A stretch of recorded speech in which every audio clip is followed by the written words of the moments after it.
perkiraan tahun 2010.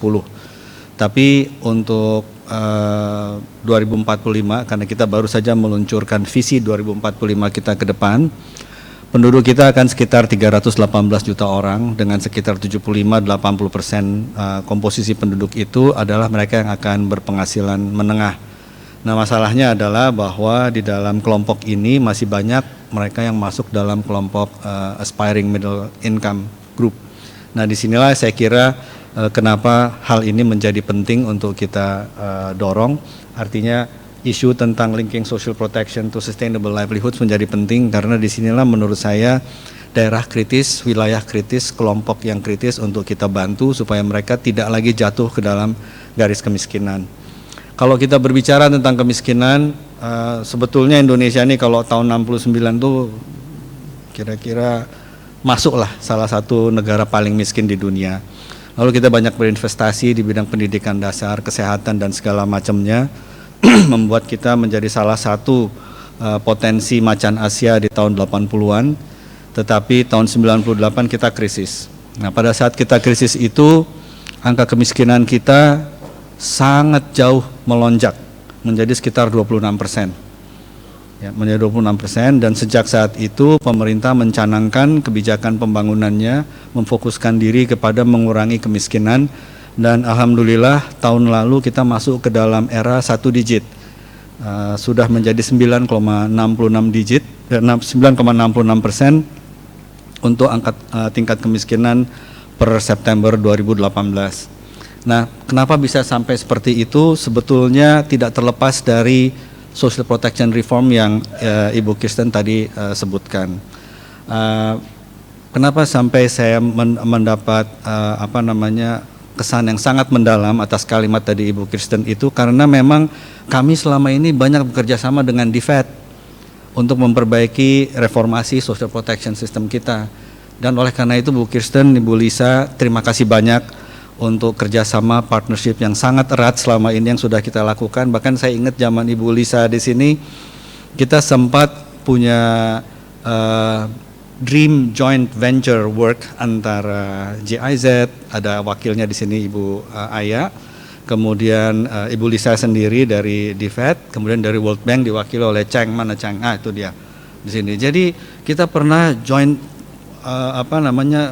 work together sangat erat, karena sebelumnya harus diakui ini sendiri-sendiri, lembaga-lembaga internasional ini sendiri-sendiri dan masing-masing punya agenda sendiri-sendiri, sehingga akhirnya saya yang bingung gitu loh. Akhirnya kita berhasil mendudukkan, dan menurut saya kerjasama yang baik ini terus berlanjut sampai sekarang. Nah, dalam kerangka memperbaiki social protection system kita itu, memang awalnya kita fokus kepada social assistance, di mana pada waktu saya pertama kali menjadi Direktur Penanggulangan Kemiskinan tempat Bu Vivi sekarang, kita ingat ya Bu Vivi ya, tahun 2005 itu kita punya lebih dari 46 nationwide social assistance programs. 46 gitu loh. Jadi terlalu banyak menurut kami. Lalu kita buat evaluasi dan segala macam, masing-masing program mengatakan program kami adalah program yang terbaik, yang paling memberdayakan masyarakat dan yang paling mengentaskan kemiskinan. Tapi hasilnya nol. Akhirnya kita coba kerja keras, kerjasama dengan mitra-mitra kerja kita coba perbaiki. Sekarang kita punya 14 nationwide program di bidang social protection ini. Termasuk misalnya untuk social security programs-nya, ada 2 di situ, social health insurance sama labor related social security system as well. Nah, dari situ kami melihat sebetulnya sudah mulai ada identifikasi sesuatu hal yang sifatnya mendorong sustainable livelihood itu ada dalam community based development kita. Waktu itu kita punya program namanya Program Nasional Pemberdayaan Masyarakat. Sebelumnya pernah ada yang namanya Program Penanggulangan Kemiskinan di Perkotaan atau Program Pengembangan Kecamatan.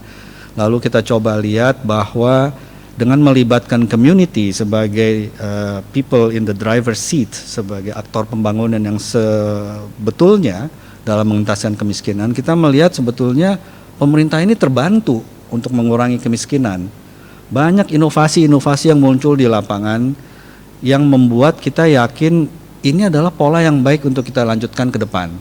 Nah, Itu yang pertama. Yang kedua, masalah yang terjadi pada tahun 2005-an sampai kira-kira mungkin 3-4 tahun terakhir, terutama sejak zaman kabinet ini berdiri, infrastruktur adalah masalah terbesar. Pelayanan dasar, infrastruktur dasar tingkat komunitas adalah masalah yang paling besar. Ya. Kita 4 tahun terakhir mendorong infrastruktur dan stock of infrastructure kita masih termasuk yang terendah di dunia. Ya, rata-rata dunia sekitar 70-72%, kita masih 41%.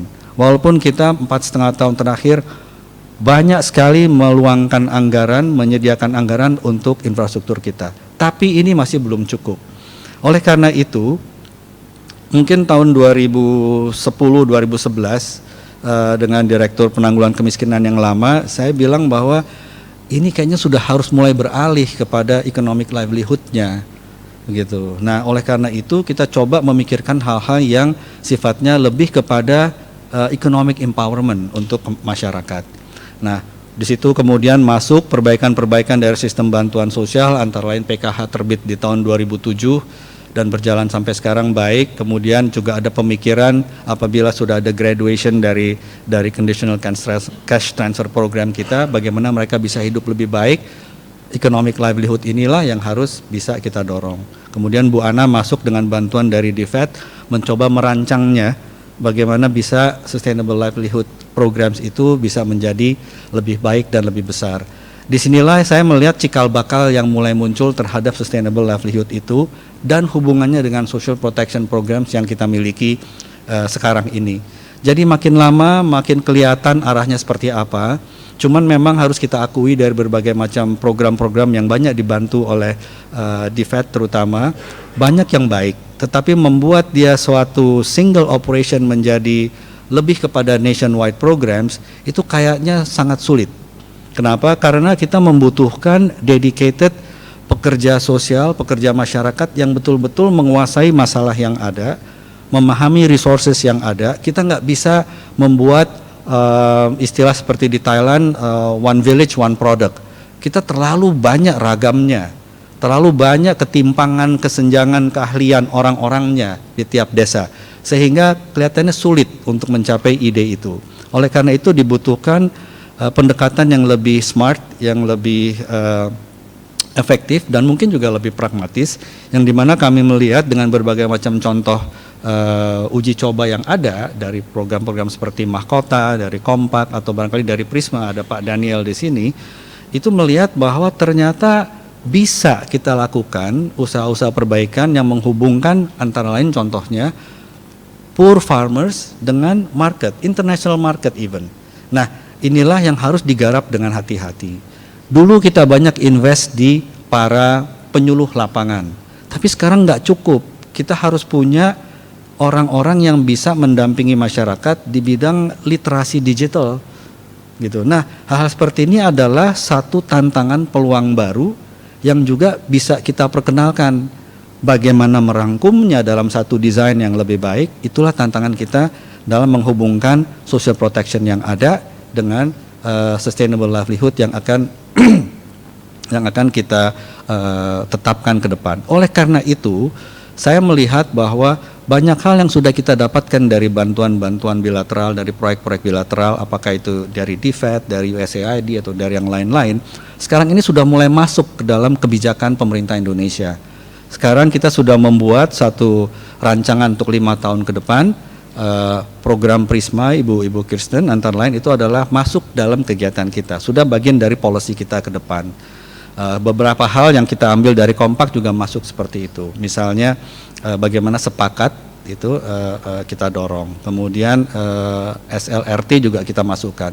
Jadi banyak hal-hal baik dari pilot projects yang akan menjadi nationwide policy. Ini yang saya lihat menurut saya, Ibu Kirsten tadi sebutkan bagaimana policy konteks itu kita sikapi. Inilah dia cara kita melakukannya. Oleh karena itu saya sangat bergembira apabila hari ini kita mendapatkan beberapa pembicara internasional untuk berbagi pengalaman dengan Indonesia. Tadi sedikit-sedikit bicara dengan Ibu Tatiana di sini bagaimana misalnya di Kolombia atau bahkan dari Paraguay bisa kita pelajari juga dari Philippines, katanya juga dari Amerika juga ada yang akan berbicara di sini. Saya pikir ini adalah satu kesempatan yang sangat baik buat kita belajar. Bertanyalah sekritis mungkin terhadap pengalaman-pengalaman yang akan dibagi kepada kita, karena dengan cara itu kita bisa menangkap pelajaran yang baik, mencoba menerapkannya dengan konteks dan kondisi Indonesia, mencoba membuat laporan monitoring evaluasi yang baik sehingga bisa menjadi amunisi untuk penyusunan kebijakan penanggulangan kemiskinan yang akan datang. Nah, dari sinilah saya pikir poin-poin penting yang bisa saya sampaikan. Dengan ini saya mengucapkan terima kasih banyak kepada Dived untuk bisa mendukung kami menyelenggarakan acara ini. Insya Allah bisa kami dapatkan pelajaran yang berharga, dan untuk itu kami mengucapkan selamat melaksanakan seminar internasional ini, dan dengan mengucapkan Bismillahirrahmanirrahim saya membuka seminar internasional ini dan sekaligus mengakhirinya dengan Assalamualaikum warahmatullahi wabarakatuh. Terima kasih Bapak Fikri yang telah membuka secara resmi acara ini.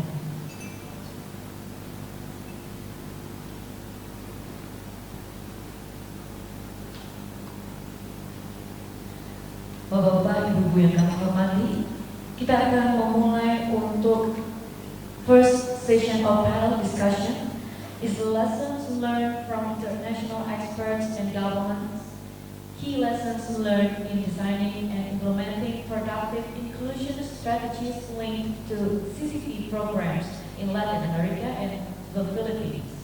For that, I would like to invite our speakers, Senior Advisor on Economic and Financial Inclusion, the Finance Ministry, Treasury of Paraguay, Leticia Mengua,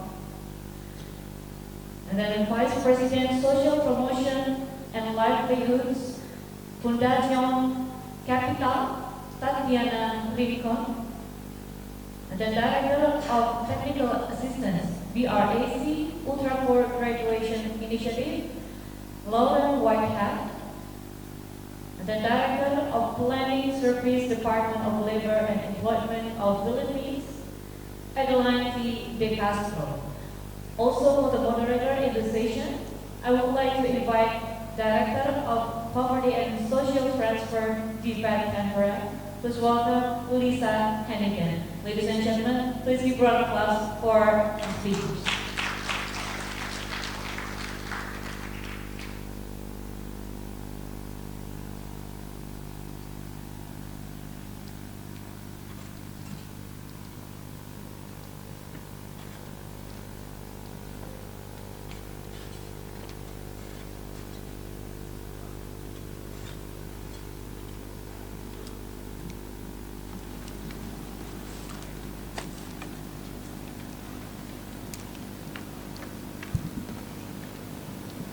Okay, great. Thank you. Thanks very much for everybody to coming here today for the first session of this event where we're looking outside Indonesia. So in this session, we're going to be picking the brains of our international guests on what lessons they have on the overlap between social protection and sustainable livelihoods. What works, what doesn't work in one country may not necessarily be relevant for another, but it's a good place to start, if only to better understand what sort of questions we should be asking. If something was an issue elsewhere, it might be worth further investigation here. So while Indonesia is definitely not at square one in its thinking around the relationship between social protection and employment, if it's possible to stand on the shoulders of others and avoid some of the mistakes made elsewhere, then why wouldn't we? But before introducing our esteemed international guests who will take us through some of the lessons in their countries, I wanted to do a little bit of scene setting. As Kirsten mentioned, the Australian government with the government of the Philippines and Germany held a conference on social protection a couple of years ago, maybe not quite 2 years ago in Manila. The analysis that we did then on the global environment around labour is really relevant for what we're discussing today. The world is changing and labour markets are not what they were. We used to assume that economic growth was a major driver of poverty reduction through improved employment opportunities, and we saw that playing out elsewhere in this region. Countries were getting wealthier, people were moving en masse from the informal sector into the formal sector, and informal sectors were reducing. But what we're seeing playing out now is very different. The growth that we're getting is failing to generate enough employment to absorb the expanding labour force. And for the bottom segment of the labour market, this is particularly pronounced. There's huge numbers of unemployed globally, and much of the employment that is being created would not be classified as decent work. Workers often don't have basic rights, and the move from the informal to formal isn't happening. The poor often have jobs, but they're not often good jobs. So that was a little bit grim, but that's why we're all here today, to try and make a dent in this grim outlook. So countries are not being static in the face of these challenges, and social protection has found itself at the heart of many of the responses. There are so many ways that social protection can overlap with employment objectives. So it has been useful to group them, and it can help us get our head around the key ways that social protection and employment intersect. So from looking at programs around the globe, it seems that there's 4 main typologies, which might help you frame some of the presentations that you're going to hear later today. So the first typology is exclusive social protection provision. This could be through a public works program that often offers employment at certain times of the year or when it's needed, like in India. But it could also be through just normal cash transfer programs that allow people to afford the clothes they need or the bus fare that they need to find a job. You'll sometimes hear cash transfer programs being criticised as not being enough, and to a large extent that is correct. They are not enough. But with employment, there is no one thing that is enough. It needs to be, I guess, a combined attack. The second typology is linked social protection, and we're talking here about linking existing social protection beneficiaries to existing employment services or programs. This could be government-run programs or privately run programs.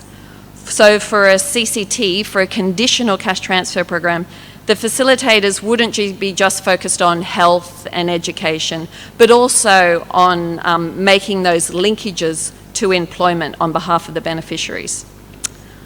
Then the third typology is the joint provision of social protection and the complementary activities. And this can happen when the government creates an employment program of its own that sits on top of a social protection program, like the Philippines has done with their Sustainable Livelihoods program. It could also include things like graduation programs where people receive a stipend as well as a productive asset and coaching, that sort of thing. And then the last typology is the active labour market programs, and these are these complementary interventions on their own. So things could be things like training activities or job search activities. So just a quick note on terminology. When social protection is partnered with an employment intervention, it's often termed productive inclusion, and you'll hear that throughout the day, I'm sure. Now, there's a lot of options and lots of ways social protection and employment can overlap, but how have they fared? What works best? And these are good questions, and we'll hear some answers from our speakers today. But In general, the evidence isn't so strong on what works and under what conditions. And this is further complicated by the fact that what could be seen as a positive result with employment programs sometimes could just be the substitution of one group of workers for another group of workers. The evidence on training as a complementary program is really mixed, but the earnings impacts tend to be low, so would rarely pass a cost-benefit test. Employment services tend to be the most cost-effective of the labour interventions, but often they don't touch the poorest. Evidence around self-employment is mixed. Some good examples exist in the graduation space, and we'll hear more about that shortly. Often self-employment programs lead to employment increases, but income increases tend to be small, especially after the short term. Typically, self-employment programs tend to benefit better educated, prime-aged males, but again, as we'll hear, this doesn't have to be the case. Just a little bit more on gender, more does need to be done on how to best address the structural constraints faced by women, ensuring how childcare is considered, for example. And we have to keep in mind that anything that is designed in this space, in the social protection employment space, anything that is designed that's gender blind will likely benefit men more than women. So now that's enough from me. We have 4 speakers here who will talk for 15 minutes each, and I think we have a timekeeper in the audience who will keep them to time so that we'll have enough time for some questions at the end. So think about questions as the speakers are talking. But let me just introduce the first of our guest speakers. So first up we have Lauren Whitehead. She is the Director of Technical Assistance from the BRAC Ultra Poor Graduation Initiative. Lauren manages a technical team to design and provide high-quality technical assistance, consulting services and policy advocacy to a number of governments, UN agencies, bilateral, multilateral institutions and international NGOs. And in your little bag you'll all have the speaker profiles, and there's more information on all of the speakers in there. So with that, I'll hand over to Lauren.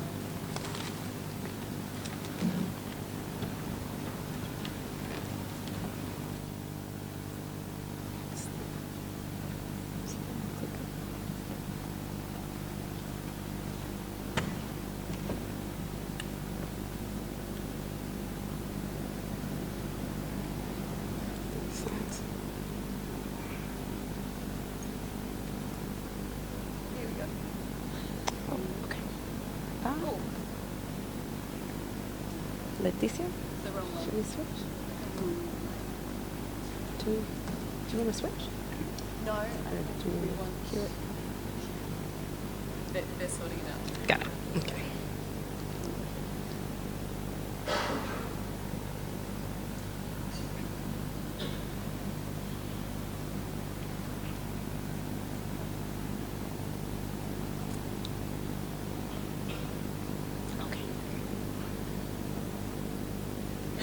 Okay.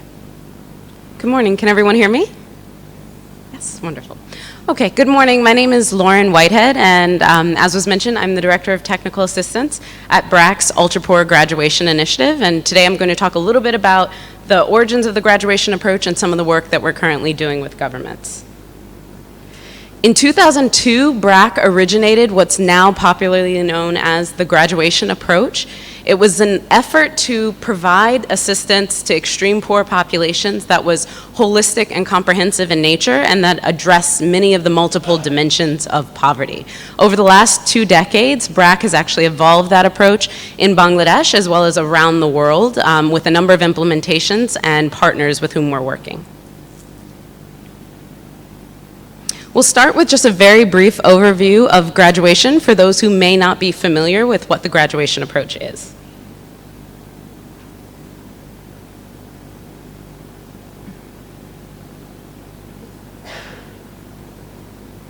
Okay.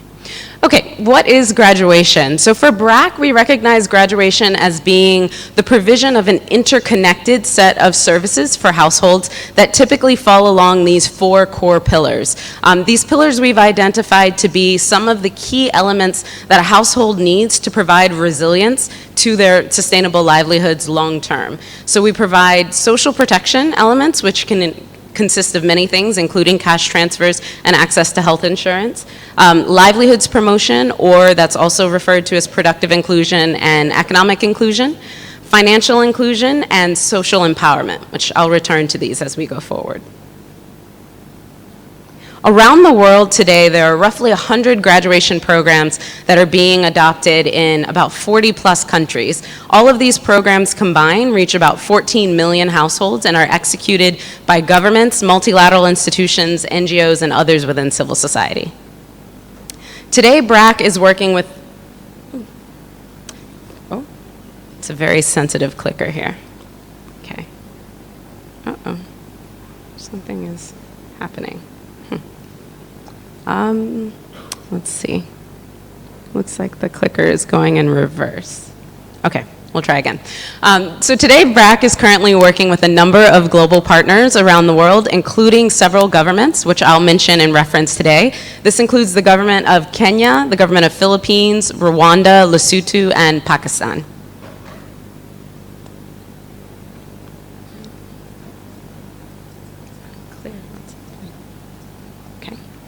Okay, through our government partnerships, we learned a number of things about what works best in graduation programs and some things that have been challenges. I'll focus just on 3 that are mentioned on this current slide. One is around holistic and comprehensive support. As I mentioned, graduation programs should focus on the multidimensional needs of poverty for the extreme poor, so not just focusing on one particular area of need, but rather providing a comprehensive set of supports. The others is carefully sequencing those services. So it's not just a matter of what you provide, but how you provide that, in what order and what fashion for populations that really matters in terms of building resilience. And the last is related to measurement. Graduation programs use a set of very rigorous graduation criteria to actually determine when a household is graduated rather than a fixed point in time, which I will turn to on this next slide, looking at some of the particular challenges governments have faced. Again, I'll focus just on 3 here. One is looking at programs that are operated in isolation. Government programs that combine resources and inputs from across ministries and from external partners are always the most successful and most robust graduation programs. Those that recognize as well that there's no one-size-fits-all when it comes to livelihoods and that there are diverse skills and also diverse needs in terms of what makes a sustainable livelihood are those that are most successful. And then those that recognize that there's not a fixed time period that means that a household no longer needs support. Rather, graduation is about helping a household achieve certain milestones that mean that a very comprehensive set of supports is not necessary, and they may gradually start to move off of social assistance over an extended period of time. But this is not saying that tomorrow they graduate from a graduation program and no longer need assistance. Now I just wanted to focus on a few examples of government adaptation. One of the things that was mentioned just now in the opening remarks was recognizing that we're operating in a space of combining social protection and economic inclusion or productive inclusion. Those pieces are both integral components of creating a graduation program or any kind of integrated development approach that brings livelihoods into social protection. But additionally, and particularly with governments, the enabling environment in which those two operate is exceptionally important. It pertains to access to infrastructure, that pertains to markets development, et cetera, which makes a conducive environment for households to actually thrive when these programs are implemented. I'm going to skip for now, just for the sake of time, this short video, but later when the slides are provided, I encourage you to watch this. It's just a 1-minute clip of working with the government of Kenya and part of why they decided to move into economic inclusion and social protection. Very briefly, I wanted to touch on 3 different government partners that BRAC is currently working with. One, as I mentioned, is the government of Kenya that's implementing a graduation program in combination with IFAD, as well as BRAC and a number of implementing partners. Of particular relevance for Indonesia is that the government is focusing on climate-resilient livelihoods, thinking about livelihoods that won't be subject to the same shocks due to climate change now as in the future. A second program is that with the government of the Philippines, which my colleague, Director Addy, will speak more about shortly. With the government of the Philippines, they're currently working in cross-ministerial collaboration between the Social Protection Ministry, which is the Department of Social Welfare and Development, and the Ministry of Labor, which is the Department of Labor and Employment. This cross-ministerial approach has enabled them to leverage resources from both ministries for the same population of cash transfer recipients. And the third is the government of Rwanda, where the government has actually been instituting a national livelihood scheme that's been layered over top of their social protection program, and it's currently scaling around the country, focusing on providing primarily rural livelihoods to cash transfer recipients who also happen to be smallholder farmers in many cases. Some things that are quite similar across these programs that we've seen to be very successful in government programs is about how the programs go about targeting the right population. Some focus on using national databases, as in the case in the Philippines. Others focus on using national community-driven selection processes, as in the case in Rwanda. Some of these governments also are particularly focused on providing innovative responses to asset transfers for households for livelihoods. That might be providing them in kind, as is done in Philippines and Rwanda, or that might be actually providing cash transfers in a 2-stage asset process, particularly to prevent against climate shocks, as in the case in Kenya, where an upfront injection is provided, and then several months later, the next injection is provided after the drought season has passed. All of these programs provide cash transfers and all provide access to national health insurance, given that health shocks are the #1 cause of backsliding for households. In addition, all of these programs provide access to financial services and financial literacy training, particularly recognizing that households need access to finance in order to grow their livelihoods and grow their businesses and invest in the household. In 2 of these programs, in the Philippines and in Rwanda, the government is additionally using digital monitoring systems in order to track household progress real time, again, as I mentioned, towards graduation criteria, but then also for program improvements as the program rolls out. One of the frequent questions that we often receive about graduation programs with governments is around cost. And the #1 thing that we would say is that it is very beneficial when government can leverage existing resources that have been earmarked, for example, in cash transfer programs or existing livelihoods programs, and then providing an additional set of components or support on top of that at a very nominal additional cost. So the example you see here is actually from the Philippines, where the government, as I mentioned, is leveraging existing money in the cash transfer program as well as livelihoods, and then providing additional sums for program staff and additional administration costs. In Pakistan, for example, the government is actually leveraging their existing cash transfer program and aggregating it together to provide an upfront sum equivalent to 3 years' worth of the cash transfer program, thank you, for households that are entering into the program, so they get that injection right up front to participate in a livelihood. Only 2 other things I would mention with regards to costs is that the range varies, but that when you're working at scale, particularly in a country like Indonesia with 10,230,000 individuals who are receiving cash transfers, economies of scale greatly reduce the costs of implementation.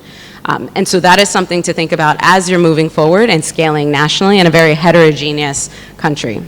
In addition, we look at costs being spread across the entire household and not just the per household cost, because we've seen and have research to prove intergenerational benefits of these kinds of programs. So that lowers the cost even further, and if you were to look in the Philippines, that means the residual cost is about $24 per person. I'm going to skip this for now. So I wanted to just focus on 5 top lessons that we've learned from some of these implementation experiences with government. One is around, as I mentioned, leveraging interministerial coordination. What you see on this slide are some of the sample ministries that are operating within graduation in Rwanda, the Philippines, and Lesotho.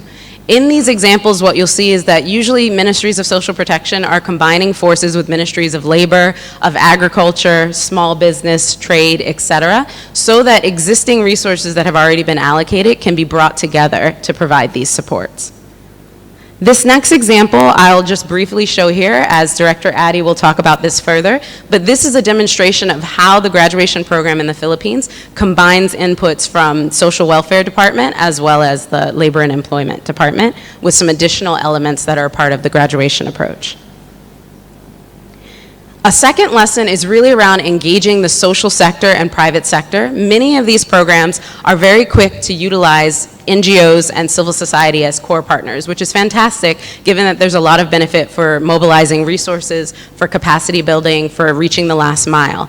However, a lot of programs grossly underutilize the private sector. Some of that is because it's quite difficult to align priorities and objectives between government serving extreme poor populations or poor populations and private sector. But when those combinations are able to happen, they can be exceedingly, successful.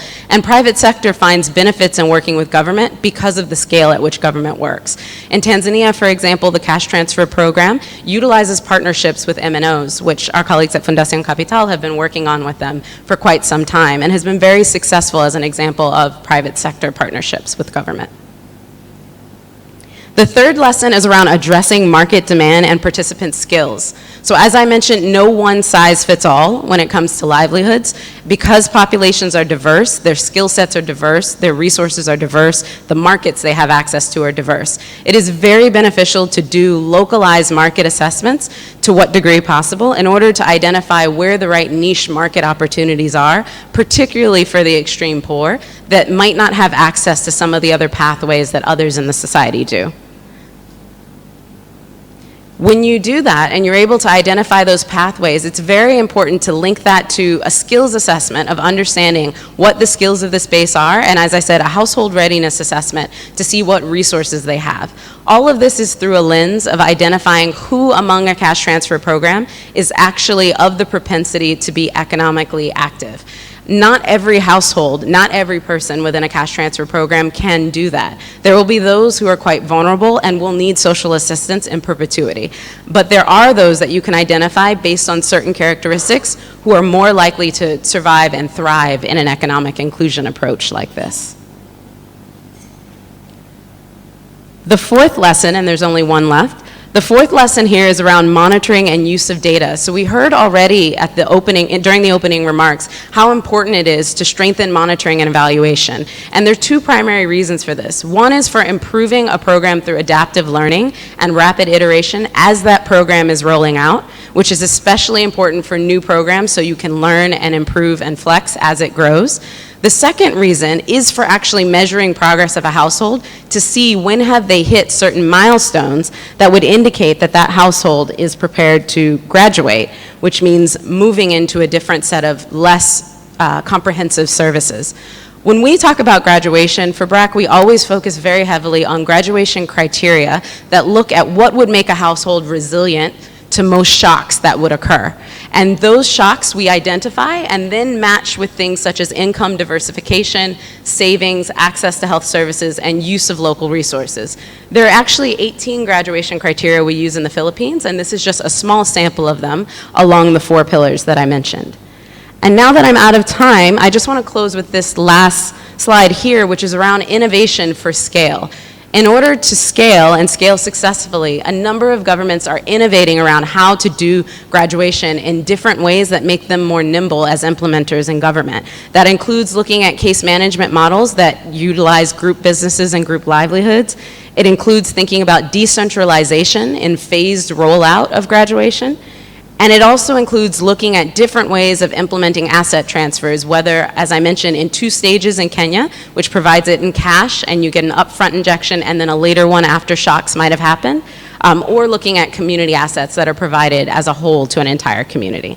So thank you very much, and please feel free to look at the remaining slides for any other questions you might have. Thank you. Thank you, Lauren. Okay, so next up we have Adeline De Castro. Adeline serves as the head of the planning group of the Department of Labor and Employment of the Philippines since June 2014. She's also part of the technical working group for the graduation pilot and involved in the development of the Philippine Decent Work Agenda since 2009, focused on social protection. Thanks, Adeline.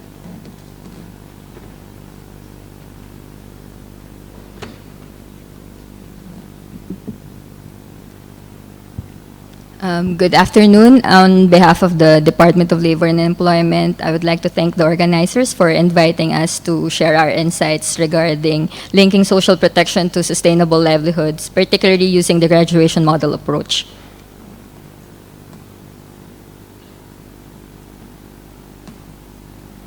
So why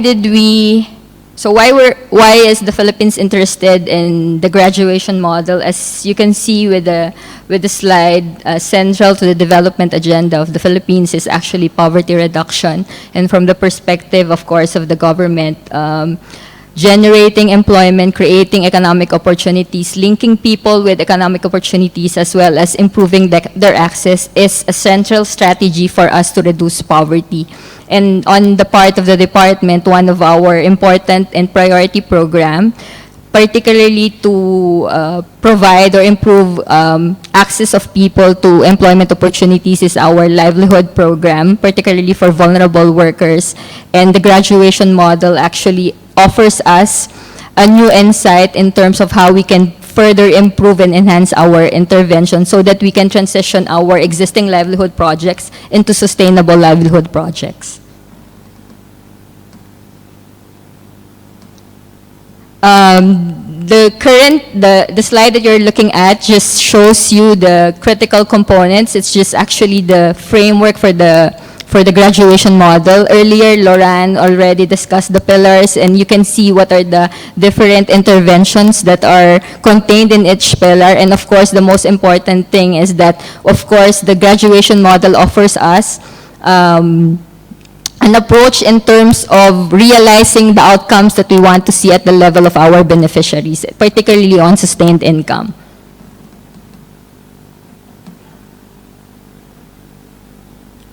So let me share some details on the pilot of graduation in the Philippines. So what was our objective in implementing the pilot program? First, of course, we want to enhance our targeting system. Remember, in most of the social protection programs, the problem is actually leakage of programs. So with the graduation approach, we're hoping to maximize the use of the national household targeting system of the Philippines so that we can better target the poor population for our social protection program. The next objective, of course, one of the critical components of graduation is that we want to test the effectiveness of coaching and mentoring in terms of transitioning our livelihood into sustainable livelihood programs. So that is one of the value adding of the graduation approach. That's why we were very interested with that methodology. Another objective is that we want to enhance, as earlier mentioned by Lauren, it's an interministerial coordinating project. We are coordinating with the Social Welfare Department because they are implementing the conditional cash transfer program. So we want to enhance inter-department coordination and cooperation, hopefully with the graduation approach. And lastly, we hope to, of course, enhance also the results-based monitoring and implementation evaluation system in the Philippines using the insights that we will be able to generate from this model.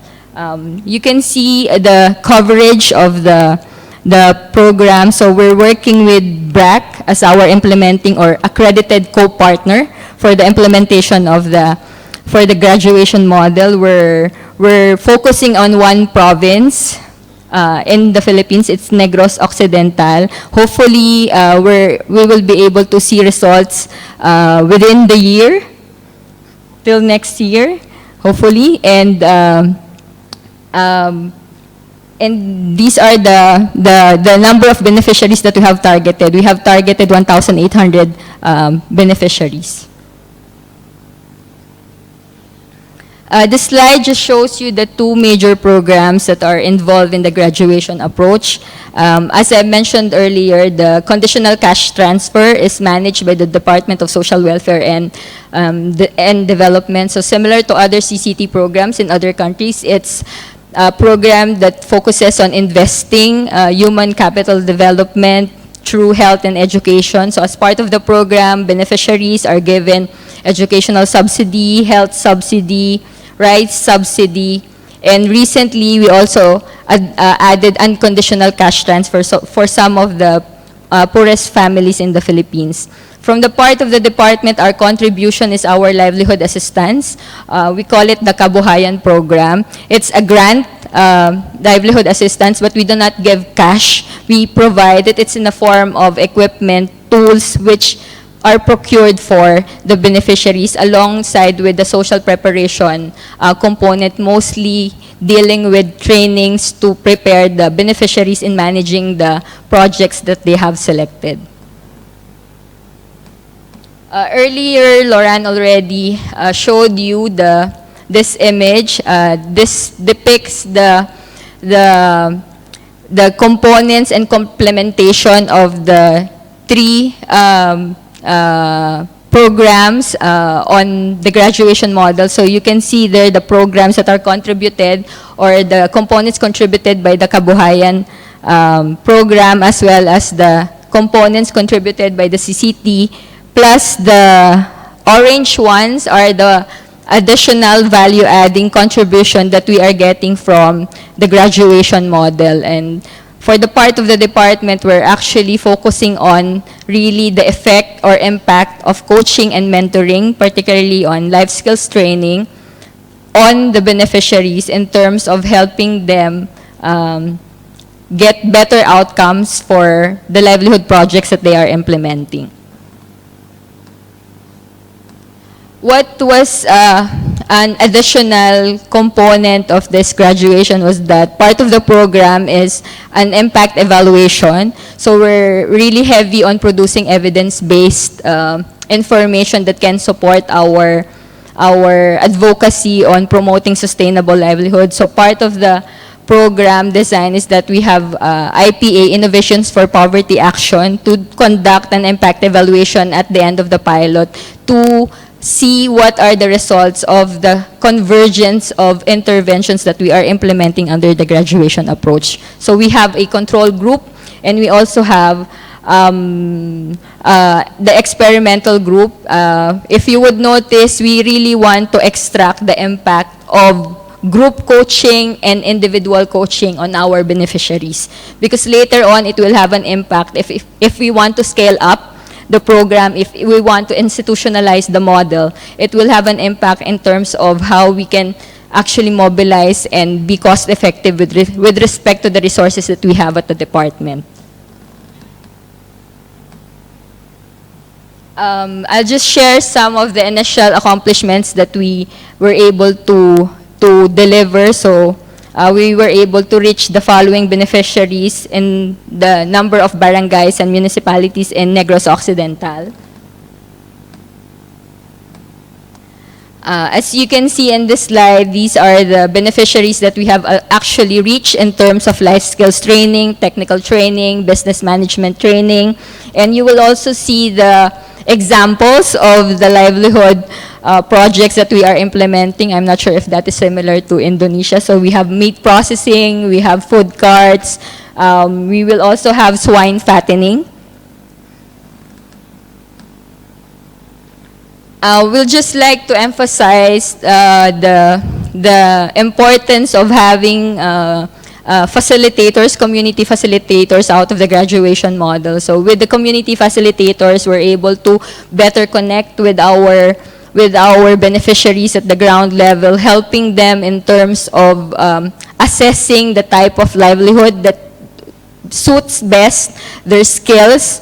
So that is the one component of the graduation that we really appreciated, because without the graduation model, we cannot have that intensive interaction with our beneficiaries at the ground level.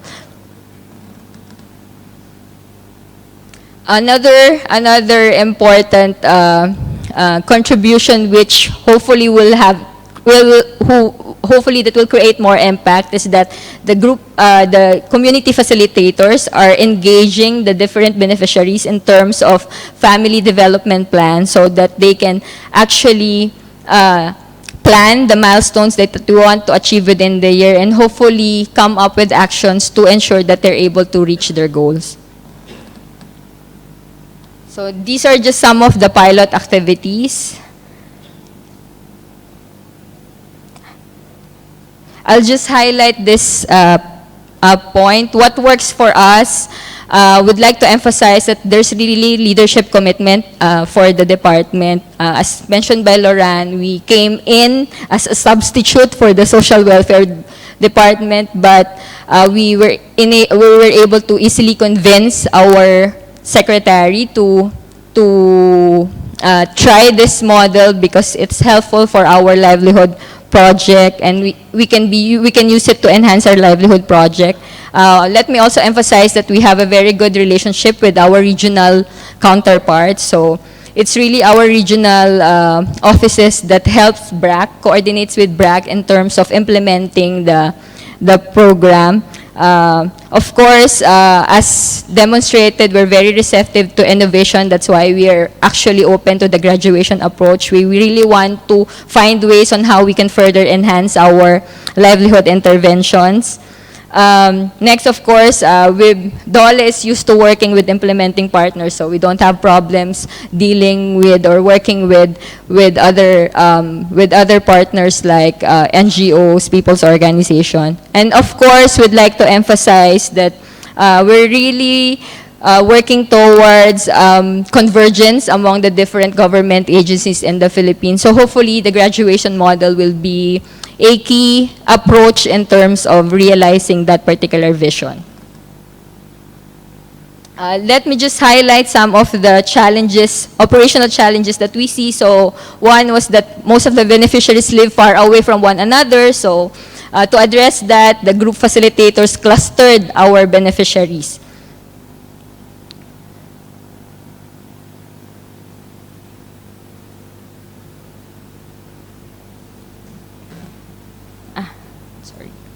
Next is that some of the beneficiaries in terms of are not able to go to meetings that are arranged. So to address that particular issues, the community facilitators are very flexible. So they sleep in the area, similar to other community organizers, so that they can better communicate with our beneficiaries. They were also flexible in terms of scheduling of coaching and mentoring because we really want to maximize the presence of the beneficiaries in terms of attending the different sessions that are being conducted by our community facilitators. And our visits actually in the area reflects how the beneficiaries are appreciative of the efforts of our community facilitator.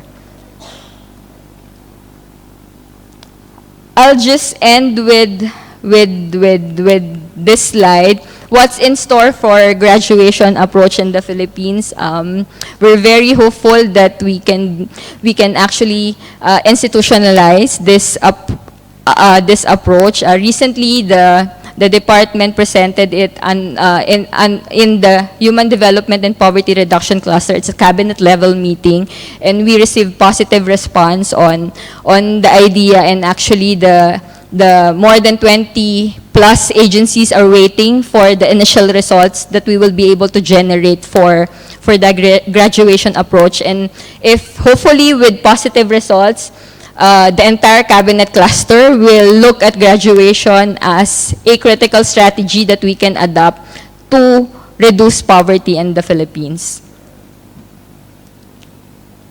Thank you po. Maraming salamat.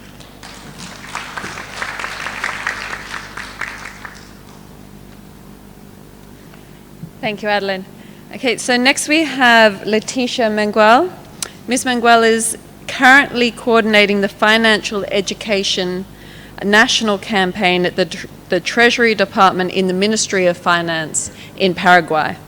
Before that, she was head of the Social Services Office and has worked for the national program to eradicate poverty. Right, thanks, Letitia.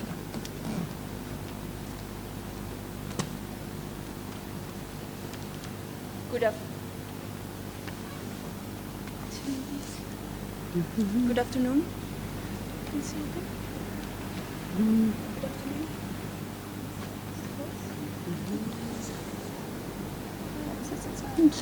Hello? Hello? Oh, okay, that's it. Thank you. Good afternoon, ladies and gentlemen. Thank you for inviting me here. I am Leticia Menguar. I'm a Paraguayan civil servant, and I want to share with you our productive inclusion experience in Paraguay. But first of all, I want to tell you about my country. Paraguay is a landlocked South American country with a population of 7 million people.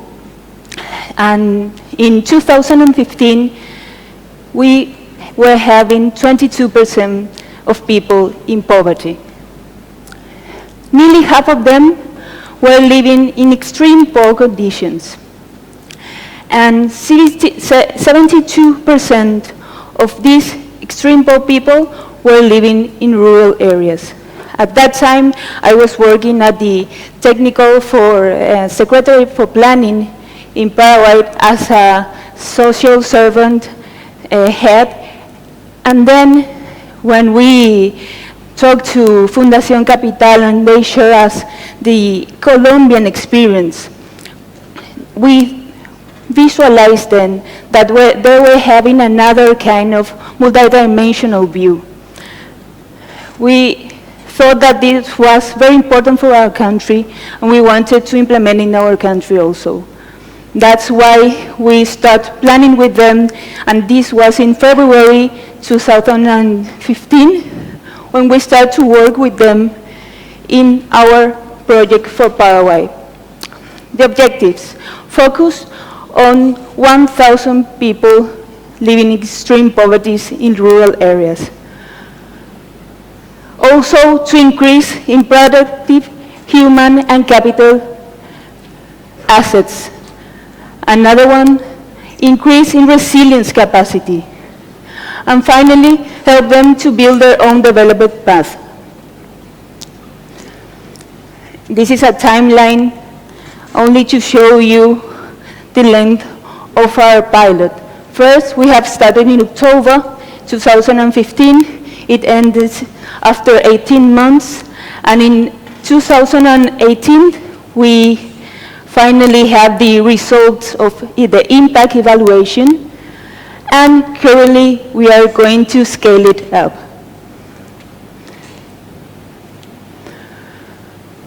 To show you about our project in Paraguay, we have a few main components. One of these was the consumption support, the conditional cash transfers. Each family received $32 per month. They were receiving this in their electric wallet or in their bank account. Another main component is the asset transfers. Each family was receiving only for one time $500. And with this money, they have to choose in which business they wanted to run. This was very important for us because we were working with them for 4 months to train them and to train them in know how was the market working and which kind of businesses were going to be better for them. But finally, they have decided which business they will run.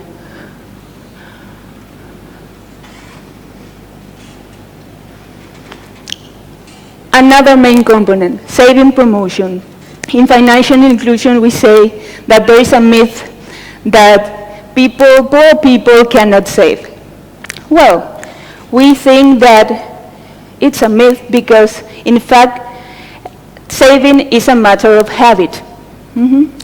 So we encourage these extreme poor families in encouraging them in save no matter how much they save, no matter in which kind of cash or in kind or informal groups no matter how bad is the practice and the habit of saving.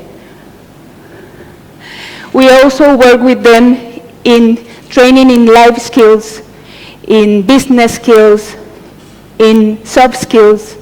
That was very, very key for our project. For this, we trained our coaches that were the silver bullet of the whole project. After the families deciding in which kind of businesses they wanted to invest, we linked them with our institution in Paraguay that is the one who give technical skills to people that wanted to increase their human and their capital assets. So that was a very interesting cooperation between our institutions.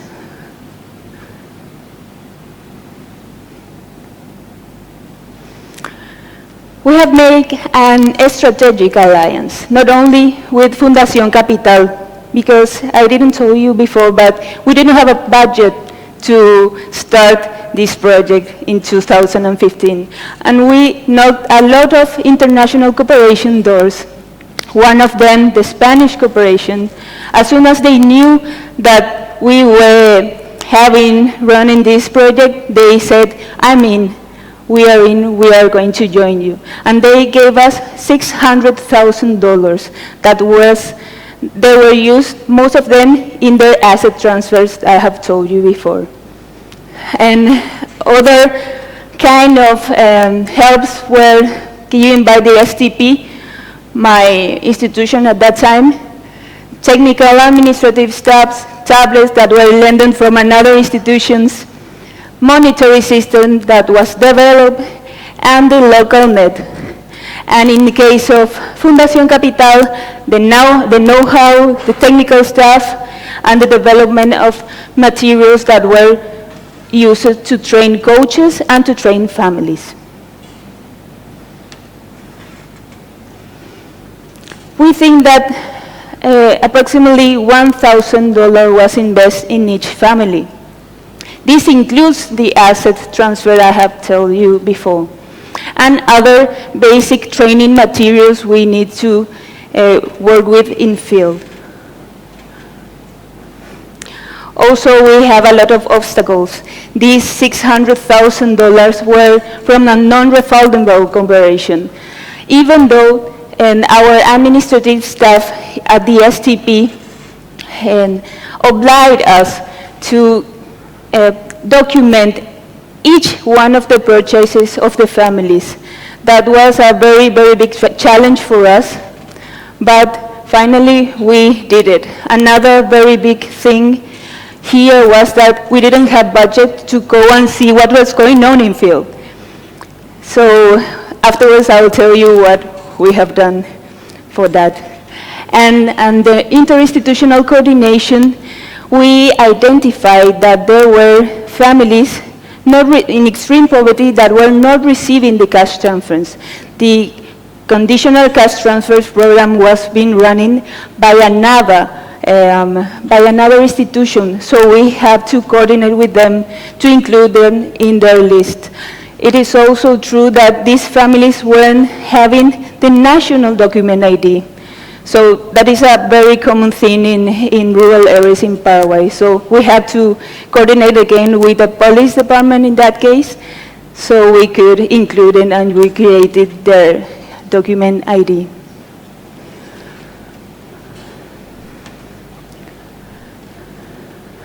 There were a lot of challenges, but challenges were overcome with innovation. In this case, we have found families with a lot of lack of empowerment. Extreme poor people generally are in this situation, so we have to invest in choosing the best coaches that were going to train them. This is a very good invest.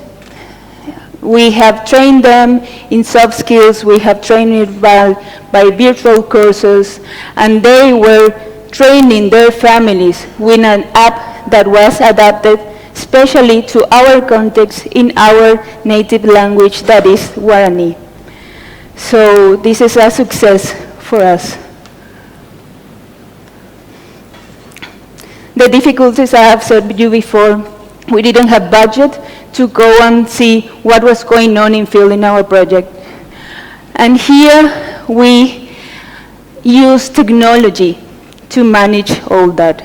We, at the STP, our institution, developed monitoring systems that were inside a GPS, inside a tablet that has been used by the coaches to visit their families. So then we knew if they really were visiting their families every 15 days, if they really were investing the time that was needed to be invested in their families, and if they really were, and how much time they were spending from one house to another.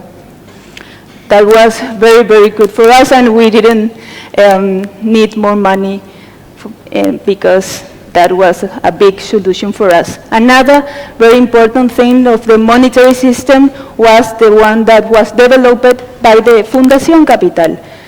Fundación Capital developed a monitoring of the training app system, so we could know the advance of every family at the training program. That was very interesting also. Last but not least, the limited market access. And people living in rural areas in Paraguay are not well connected. So they have limited market access. The solution that we found was create our own local market. That was very interesting because the local government helped us a lot with the logistics, with the marketing, and with improving the people around them to go to that local market. Another interesting thing here is that we managed to create a public-private partnership.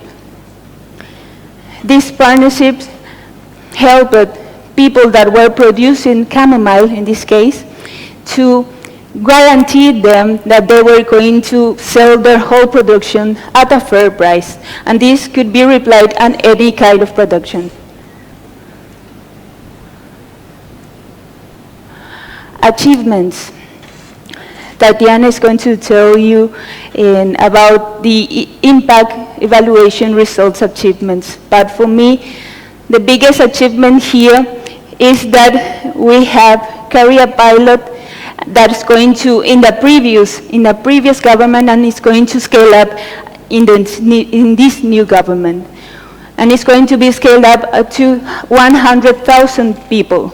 That is a very, very interesting number. The other thing is that we could link it, the 1% of the richest people in Paraguay with the 10% of the poorest people in Paraguay. Through this partnership, I have told you, integrating them economically. And finally, key points for scaling up. For me, take advantage of technology. For monetary system, for training programs. To choose the best coaches you have. Coaches made the difference in this kind of project. Coaches are the silver bullet in this kind of project. 3, work with families in soft skills, not only in financial skills, not only in technical skills. They have to know that they could create and they could build their own path for development by their own. And finally, the importance of coordination at different scales and the teamwork. Thank you. Thank you.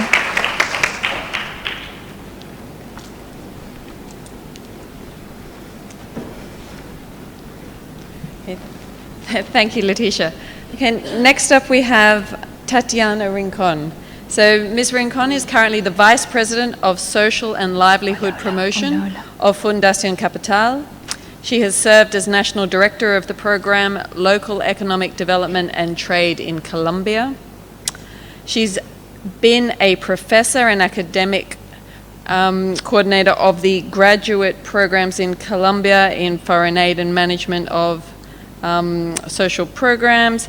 And so Tatiana is our last speaker for this session, so I'll hand over now.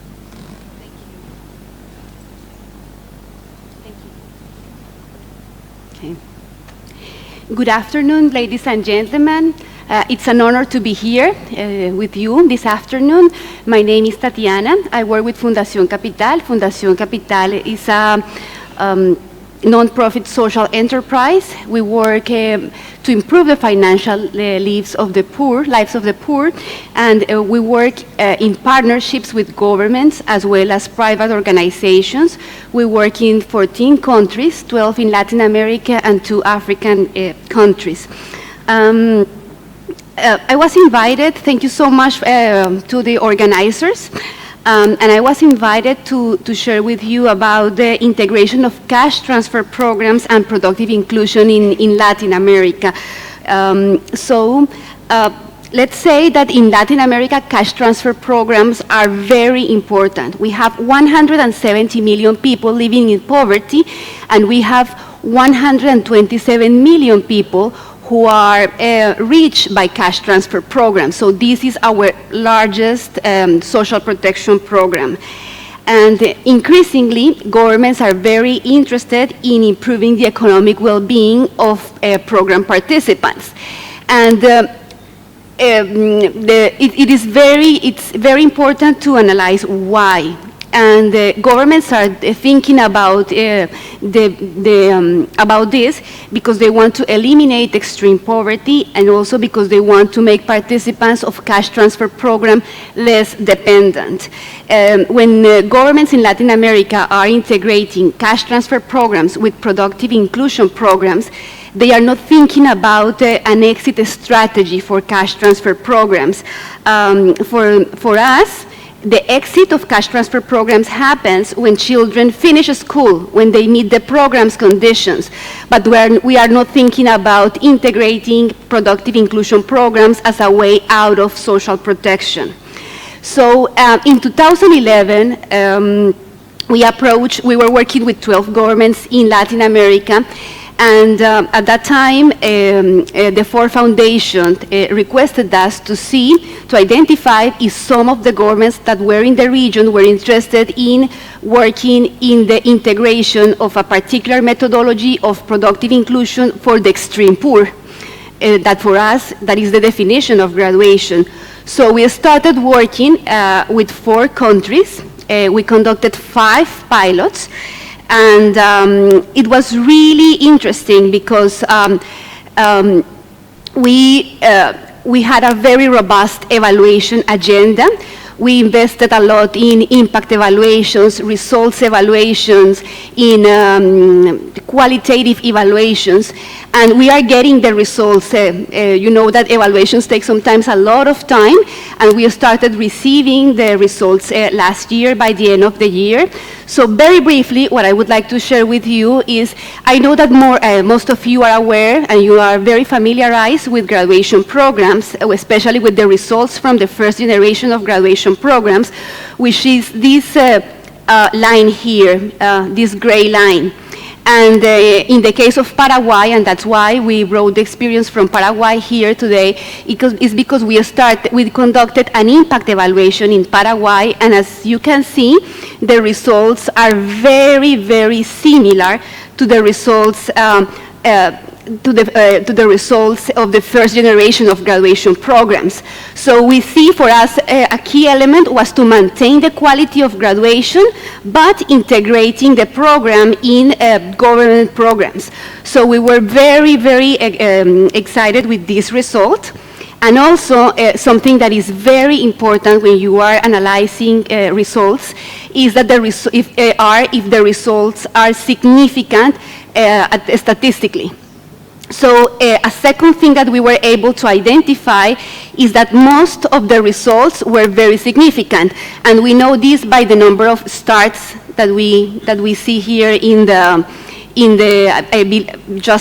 with the results. So we were very excited because when a result is statistically significant, that means if we do the program again, we are going to have the same results again. of course under the same conditions. But that means this is something that has a lot of potential.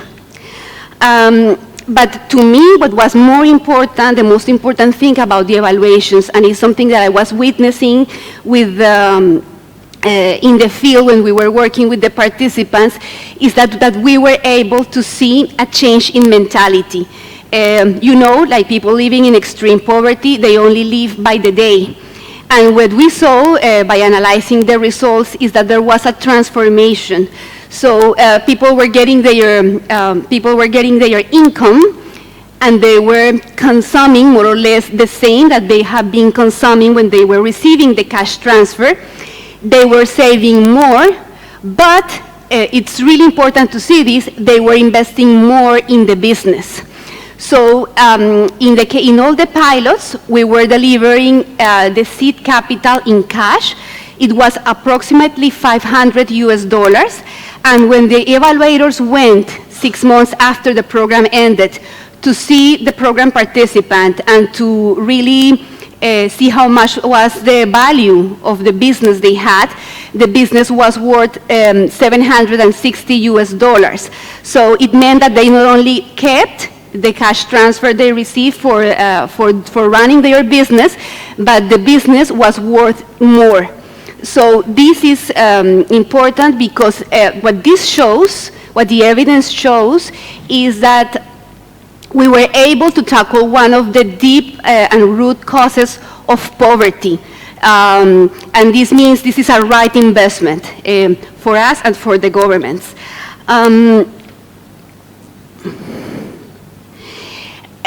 It's also very exciting for us that we started getting the results from other countries, not only Paraguay, but we started getting results from Mexico as well as Colombia, and the results are going exactly in the same direction. So this is very good news for us, and I would just want to focus in some points. And it's the colleagues from Bapenas and Makota were telling me, okay, how you were able to achieve that results, what worked, how you were doing that. So first, I would say, for us, what was crucial was the direct cash transfer, because if we are thinking about going from a small pilot to large scale, we cannot start buying assets for the people, and that becomes very expensive. And what the experience told us is that people use the money in a very wise way.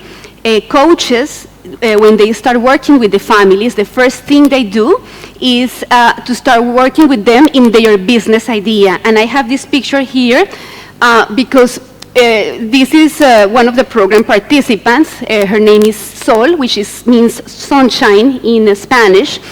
She didn't know how to read and write. She was a street vendor, and she knew what she wanted, but she couldn't just do like a business plan as we are used to, like in business schools, right? So this is her actual business idea. And the coach helped her to put this in a very simple format. And that's actually what we did with all the program participants. Here we have, for example, another lady with her business idea, and they had to go in front of a local committee and present their idea to get their business approved. A second thing that works, and I believe it works quite well, is that we had excellent coaches. We were able to find really very committed person in the field, but you know that sometimes for us what was really key was to maintain the quality of the program. And we developed a digital application to train program participants, and this application was a tool for the coaches. Can we get the video of this? It's just like a 2-minute video that explains you exactly how this application works.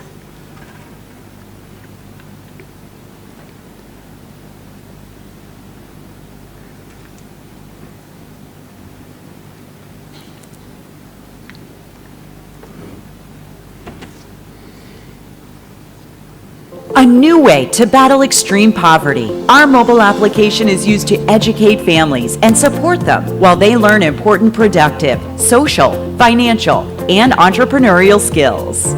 Gracias, Pablo. Aprendí mucho. Debo separar las cuentas de mi negocio y del hogar. También me di cuenta que es muy importante ahorrar dinero para comprar o reponer cosas del negocio. Aptitude provides an interactive learning experience and personal guidance from a tutor, so each family can learn at its own pace. We follow the story of a rural family facing new challenges and overcoming difficulties to gradually change their lives. They share experiences and give out tips on how to create and run a small family business. Aptitude offers great in-app video content of other micro-entrepreneurs' real-life stories, strongly encouraging peer-to-peer learning.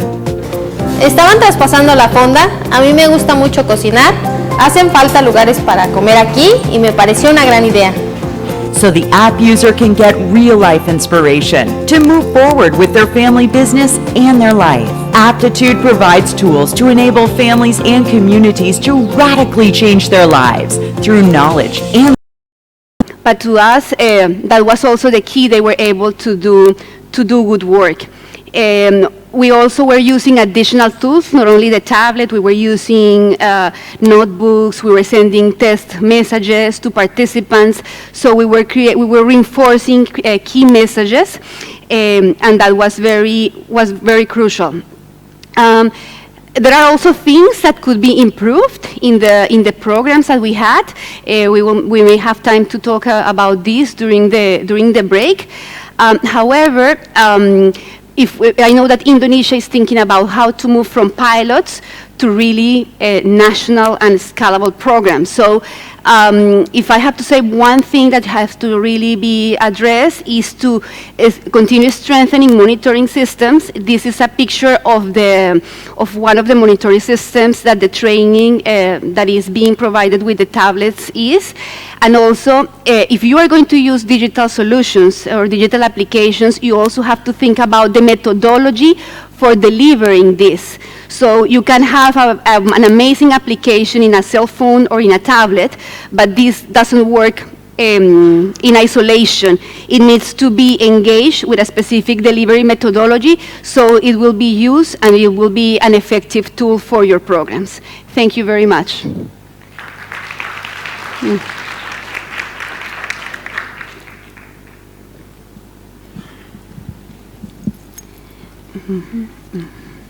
Thanks, Tatiana. Okay, now we have time for some questions. El tiempo se vuela, ¿no? El tiempo se vuela, ¿no? We will take maybe 3 questions at a time, and I think we have a roving microphone there, so put your hand up if you have a question, and maybe if you can, maybe say your name, maybe where you're from, and to whom you would like your question directed, whether it's Tatiana, Lauren, Leticia, or Adeline, or to anyone on the panel who wants to answer it. And if you can, so we can fit as many in as possible, keep your question quite brief. Okay.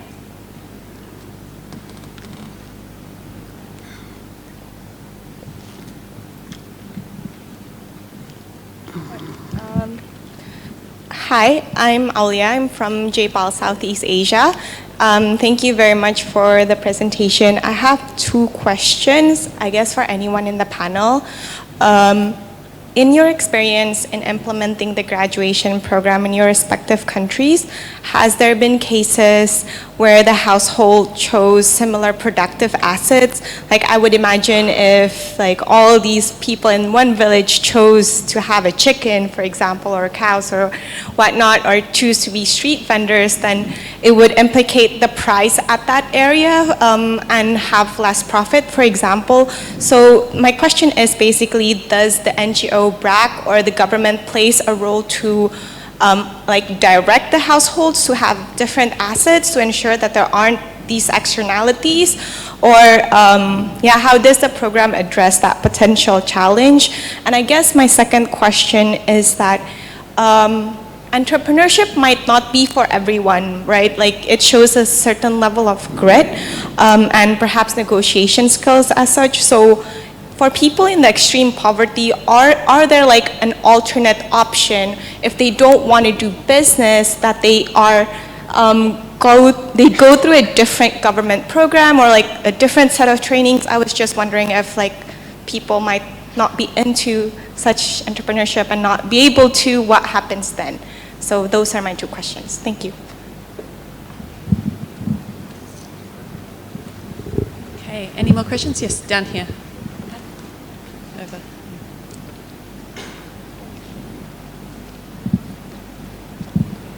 Hi, I'm Kus from TNP2K.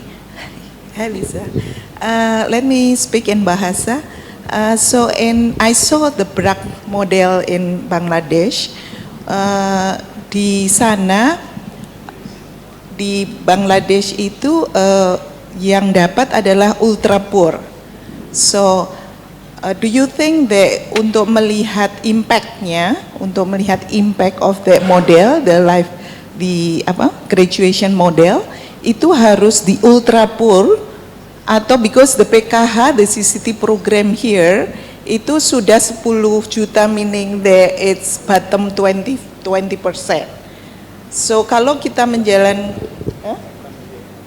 not the ultra poor. Jadi kalau membuat pilot atau membuat this model, apakah harus di ultra poor?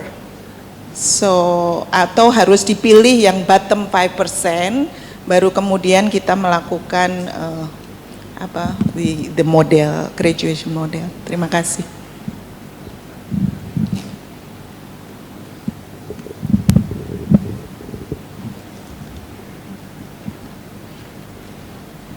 Any more for this round? Okay, one more for this round and then we'll let the panel answer. Great, thank you. Thank you. Thanks for the good presentations and also sharing from the speakers. My name is Muklis from Compact. We're saying that cash transfer, especially for the social protection, is not enough. So that means probably that also implies that there is a need for collaborations. Some of the speakers says that the Department of Labor work with the Department of Social Welfare, and perhaps they need to engage also other ministries or departments. Probably they need to engage the Ministry of Agriculture, they need to engage the Ministry of Public Works, for example. Now probably the speakers may provide us what are your strategy to make the collaboration works. Second is I think Lauren mentioned about the involvement of the private sectors. Yes, I think that I agree, because we need to direct the livelihoods from the poor producers to work from the informal sectors to go to or entering to the formal sectors. Then it means that they need to compete, they need to grow faster. But often working or connecting the private sectors with the government, there is a challenge. Usually government is not flexible enough to work with private sectors. So what are the strategy to make the private sectors wants to work with the governments? And lastly, often the support from the government is not enough. You mentioned about you give like $300 for individual. Do you think individual business is better than the group business? So that's the economic scale is good enough to meet the demands from the private sector or the market actors. So in that case, in my experience, usually we need additional funding, not only from the government programs, but we need additional funding. So is there a mechanism in your project experience to also tap in other alternative fundings? I think that's enough. Thank you. I would like to, yes. I am very grateful for the questions because actually there were like some issues that we wanted to address, but I had to cut. So very, very briefly, first is market saturation. Our colleague from JPAL was talking about this, and one concern that we have when we are scaling up programs is that markets can be saturated. When you have pilots, you don't have that problems. So when you are thinking about the larger scale, you have to develop more, like a markets component. You have to think more about that carefully. And in particular, like in the case of Paraguay, we develop a methodology for developing internal markets. And also we were linking the program participants with small value chains. And the private sector was very helpful. People learned how to plant a chamomile, which is a crop there in Paraguay. Even we were able to, like private companies were able to export that product. So this is something that really needs to be developed and thoughtfully considered when scaling up a program. Another important thing is that in Latin America, people don't like to work together. So we couldn't, with all the projects that we had, were funded to individual persons, not to groups. Like, of course, when we train people, we talk about the advantages of group work. Like if you can buy products in bulk, it will be cheaper than if you go to the market as a group, the price, the transportation price is lower. Like we didn't fund groups because some people think, okay, why I have to work more and then receive the same as the other one. So we couldn't engage families in groups. And also, another thing that I want to very briefly address is, for us, it was a very big challenge to foster, to promote coordination and collaboration between different ministries. I know that it is very important when all the ministries can work together and deliver a package, but if you ask us, in our case, like one of the weakest part of the program was the technical assistance that needed to be provided by the Ministry of Agriculture. And of course, you see it in meetings and they say, yes, we are going to help. But in reality, when you need to go to the field and deliver this particular training to program participants, it didn't happen. Because as Lorraine explained that in a very good way, graduation is not about like putting all these components. It has to be a careful sequence of elements. And to be very honest, we have a lot of challenges in Latin America, and it's something that we face in all the 4 countries where we have been testing this approach. Great, thanks, Tatiana. Adeline, you want to add? Great. Let me just respond to the first question. So in terms of similar projects, well, we experienced that in the Philippines, but we've discussed this with BRAC, and that is one of the considerations that we are working on to make sure that we're not able to saturate the market. For one particular option, the swine fattening, it's good to hear from the local government that they actually have shortages on this product. So we're positive that we will be able to find markets for the program. For the other question on are there other programs, if entrepreneurship is not for that particular beneficiaries, of course there are other regular programs, particularly for DOLE. We have our other employment facilitation services that we provide to beneficiaries. We also other departments also provide skills development. So if they want to engage into wage and salary employment, so that's a particular option for them. Even within the conditional cash transfer, they have a convergence with a program on sustainable livelihood project, which offers employment facilitation track for those who are not interested to venture into entrepreneurship or livelihood undertaking.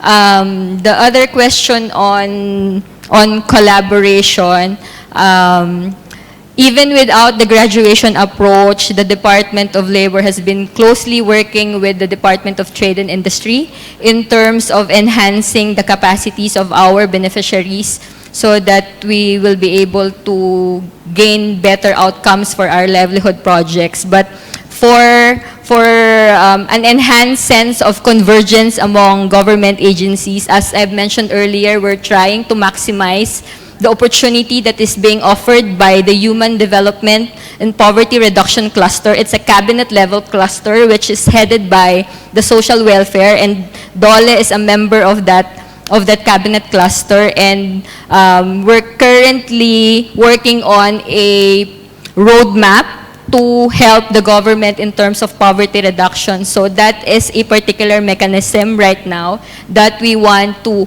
maximize as soon as we are able to produce results that we want out of the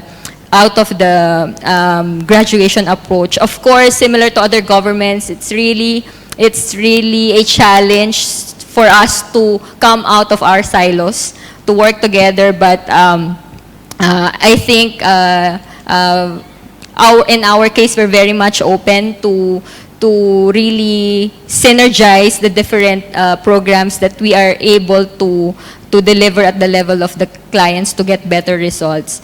The other question on targeting for ultra poor, that's one of the concerns when we were starting with BRAC, because DOLE does not target the CCT beneficiaries. We work outside the CCT beneficiaries because they have a separate livelihood program for CCT beneficiaries, and normally it's we don't cater to ultra poor, but still they're poor. But for the graduation approach, we had to tweak our provision so that we can cover CCT beneficiaries for the area in Negros Occidental. Thank you.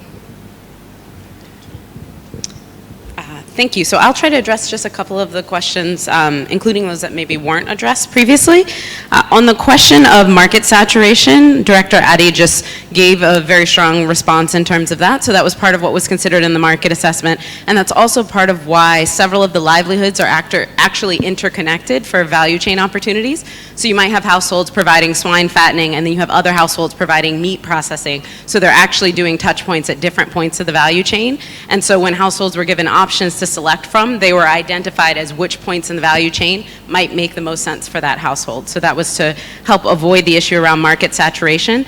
In addition to that, that was part of why the partnership with DTI, the Department of Trade and Industry, was very important, because the Department of Trade and Industry was able to actually identify particular market areas where there were already gaps and niches that the extreme poor could fill, where there was high demand. So that was a big part of not being able to overcrowd the market in a particular way. In the case of Rwanda, that's part of why I mentioned the example that one livelihood does not fit all. In Rwanda, the government made the mistake of actually providing too many of the same type of livelihoods in a number of areas, which caused immediate issues around market saturation among a number of other problems, which they're now compensating for as they scale the program.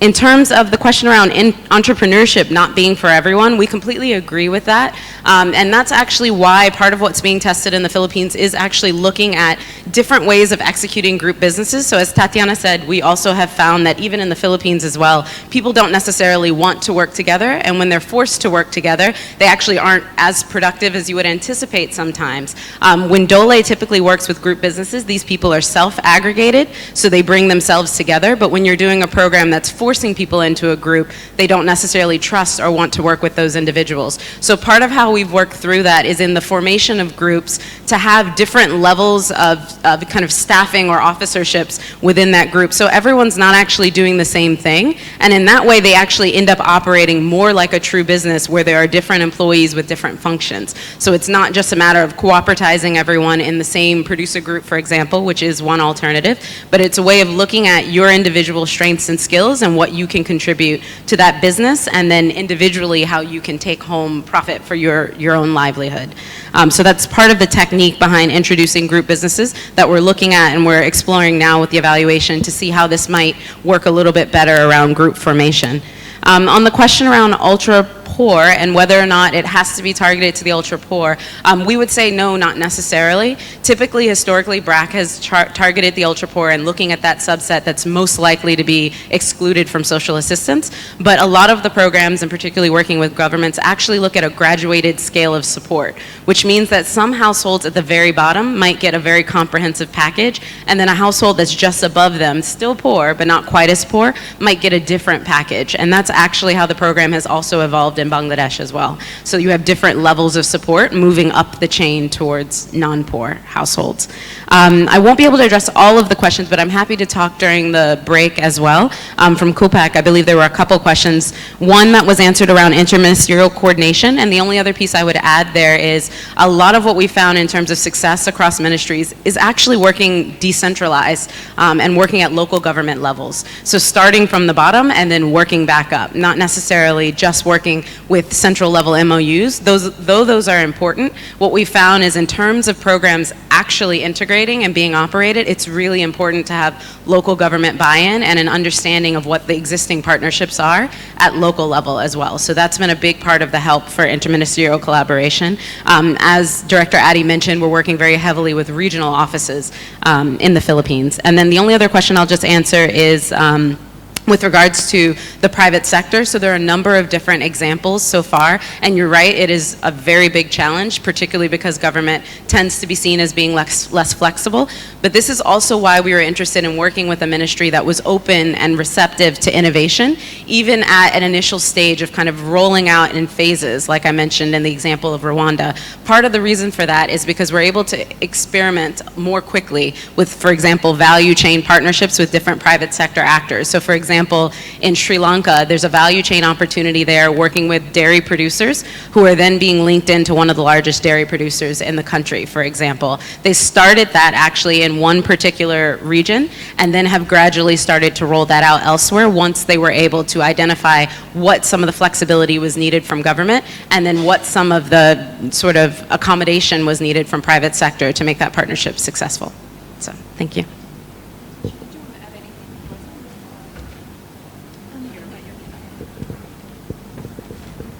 Great. Well, thank you, everyone. I think we definitely could talk about this for a lot longer, but we have to make way for the next session. So I'd like everyone, I guess, join with me in thanking our international presenters. Thank you very much. We'll move on. To all speakers and moderators, please remain on the stage, Bapak Ibu. Selanjutnya kita akan bersama-sama untuk mengikuti penyerahan cenderamata to all speakers dan juga moderator. Oleh karena itu kami mengundang dengan hormat Ibu Vivi Yulaswati dari Bappenas, kemudian Bapak Nur Pujianto dari Kemensos Republik Indonesia, and also Ibu Lucia Pietra Pauli from DFAC untuk menyerahkan cenderamata di atas tangga. Kami persilakan.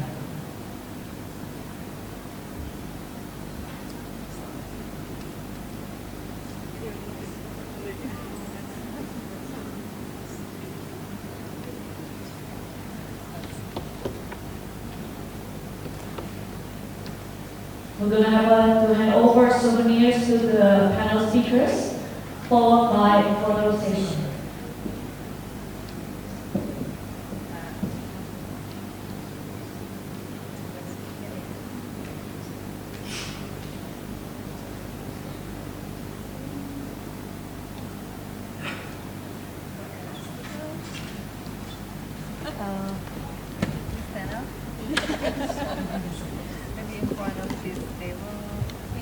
Thank you, Senator. Thank you.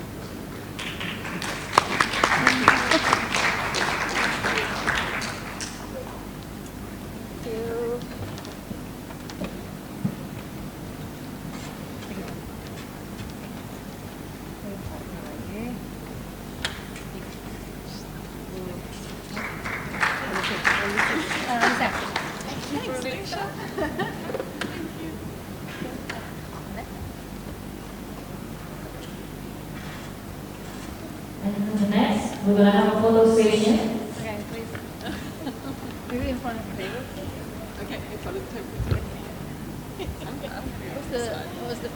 Kami akan mengundang kepada seluruh narasumber, kemudian pembahas, kemudian moderator, dan juga kami mengundang Bapak Fazli Elahi Mahmud dari SPH, kemudian Bapak Ella Satriawan dari TNP 2K,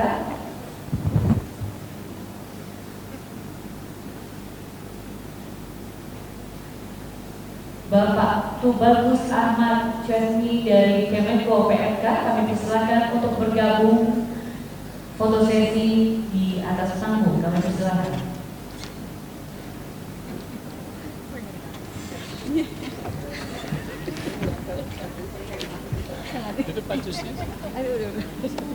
You put me front, baby. Yeah. Okay, public good.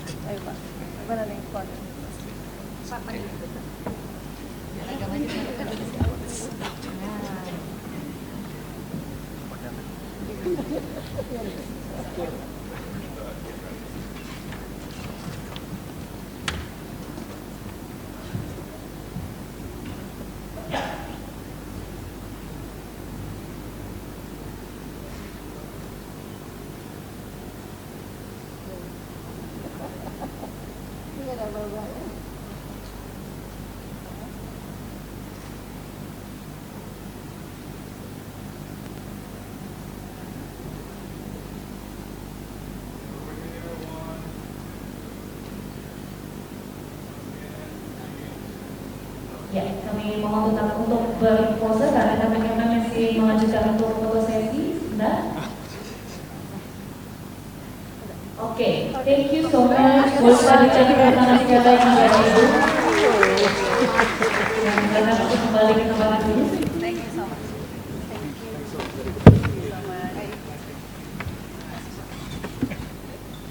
How you doing? I'm good.